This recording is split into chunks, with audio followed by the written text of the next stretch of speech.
The air on the bridge always felt different at night. Cooler, heavier, alive. It was their spot.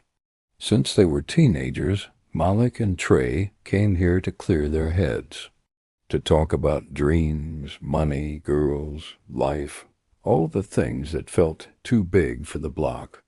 Now, years later, they stood in the same place, older, quieter, pretending the world hadn't changed around them. Below, the city lights rippled across the dark water. A train rumbled in the distance. Neither of them spoke for a long time. Trey was the one who broke the silence first. He leaned against the railing, eyes fixed on the skyline. "You remember when we was 12, we said we'd never let nothing come between us?" Malik smiled weakly. "Yeah, I remember." Trey nodded. "Back then, I thought that meant fights, girls, whatever. Didn't know it meant life, too." Malik said nothing. His hands were buried in his hoodie pocket, thumb rubbing against the metal of his keys, a nervous habit he couldn't shake. Trey took a slow breath. "Devin told me something." Malik froze. Trey didn't look at him. "He said you've been seeing somebody you shouldn't." Malik's throat went dry. "And you believe that?" Trey finally turned. His eyes weren't angry. They were tired. "Don't matter if I believe it. I can feel it. You've been carrying something heavy for weeks. Every time we talk, it's like you somewhere else." Malik looked away, trying to find words that didn't sound like excuses. "It's not what you think, Trey. Then what is it?" He hesitated. The wind pushed against them, and for a second it felt like even the bridge was waiting. Malik exhaled. "I didn't plan it. I swear to God I didn't." Trey's voice dropped. "Who?" Silence. Trey's jaw tightened. "Tell me, Malik." Malik looked down at the dark water, heart pounding in his ears. Then, quietly, "Aliyah?" The name hung between them like a ghost. Trey's face didn't move. For a second he didn't even breathe. Then his eyes went glassy. Disbelief, betrayal, something deeper than anger. "My ex's sister?" he said, barely above a whisper. Malik nodded once, unable to look at him. "I didn't mean for it to happen. We just connected. And it's real, Trey. It's not some game."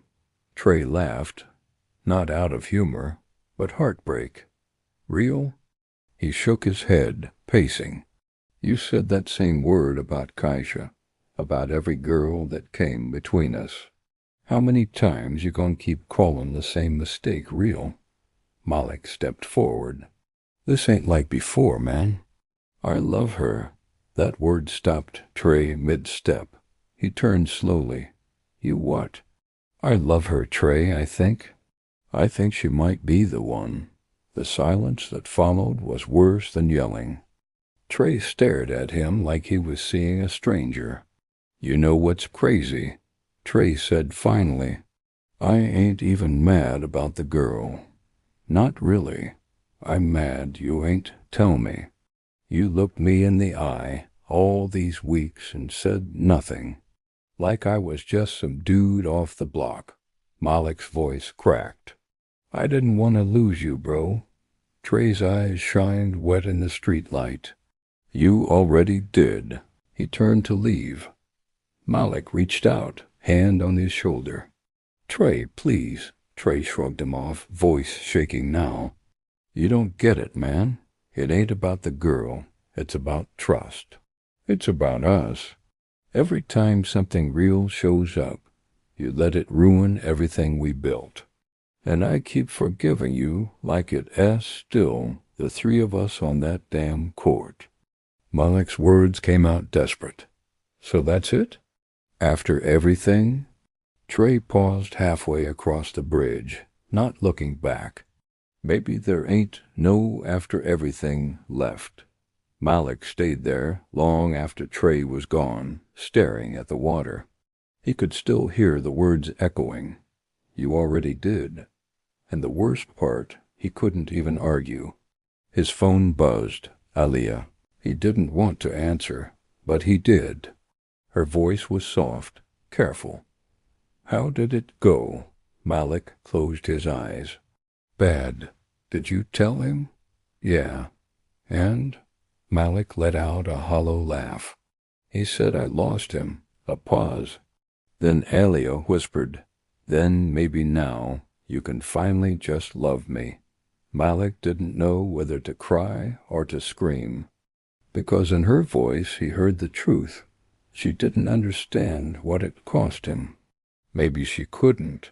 As Malik hung up, the city lights flickered in the water below, bending and breaking with every ripple, just like the friendship he'd finally confessed away.